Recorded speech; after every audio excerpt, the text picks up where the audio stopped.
Nelson here from Rising Sun Chiropractic, and it's Spine Health Month. This whole month of October we're going to be talking about things that you can do to take care of your spine so that you don't have to find yourself in those moments of extreme pain and or chronic pain. So today we're going to talk about 3 different tools, but the first one we're going to focus on is therapy stick.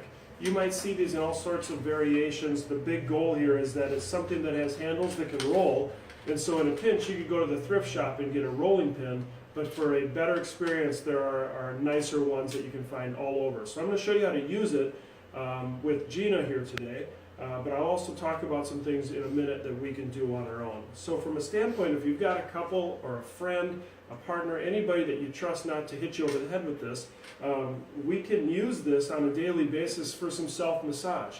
And so when we're working over muscles, we are just kind of taking a bread roll kind of form. You're just trying to roll dough out, so to speak. When you do this, it should not be painful. It shouldn't have this person wincing in tears. They shouldn't have to be in a no pain, no gain experience.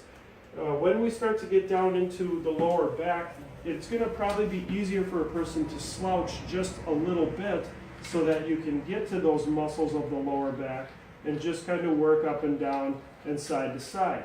Now, the other important thing is you can overdo this, and so what I would usually recommend to people is 30 seconds to a minute over an area, and then we're switching and we're moving on.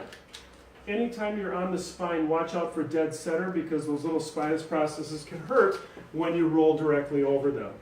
And so the no-nos for this is if it's making any pins and needles,